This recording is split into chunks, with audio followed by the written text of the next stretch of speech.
Yo, what's up po mga idol? So ito na po ang ating part 2 mga idol. Ito na po ang labas ng latagan nila mga idol. Marami pong CR lang ito na nakalagay mga idol. O kahit saan pwede ka mag-CR dyan. At ito po yung plaza nila. Ipakita ko sa inyo yung plaza nila mga idol kung gaano kalawak. Okay, let's go pa mga idol. Yahoo!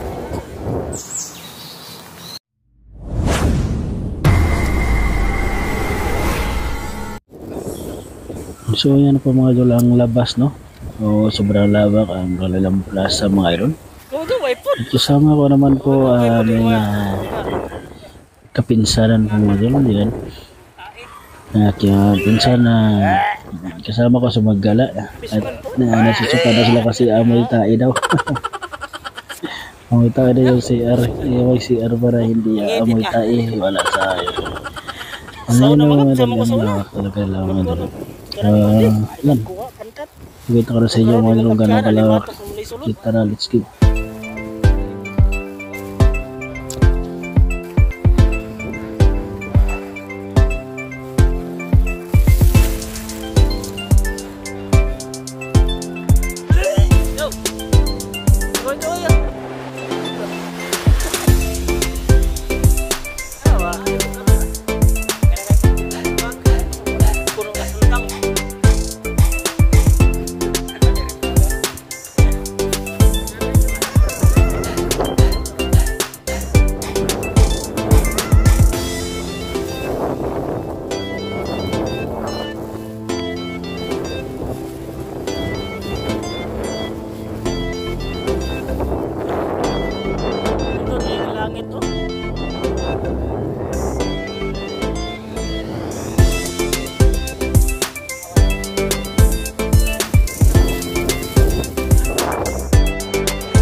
dito po mga idol, so kaya tawan-tawa sila ito mga idol kasi inututan po habang nakasulog naglakad po mga idol, kaya yan, tawan-tawa sila kasi sino mo namang hindi matawa, nakasunod ka tapos inututan ka.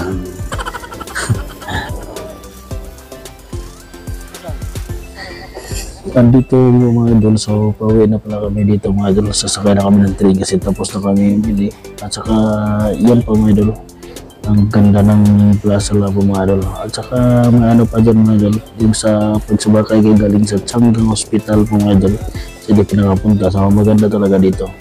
Kaso nagmamadali pa ako ng videos, at saka susunod na lang siguro pag so yung upload, ipakita ko sa inyo yung kaya maganda yung plaza ng mga idol mula sa sakay ka ng train hanggang papunta ng dito. Sige, maraming salamat po mga idol sa mga nanonood at nagsuporta sa aking video kahit na hindi tayo sikat na vlogger mga idol. I hope na napasaya ko kayo sa aking video kahit na medyo may hiyan ako ng konti. Nahiya kasi ako ng konti lang. Okay naman di pampakapalag yung mukha ko kung pumasok ka ng ganito na pababla mga idol. Sige, thank you mga idol, maraming salamat po, at I hope na napasayaw kayo mga nanonood. Thank you.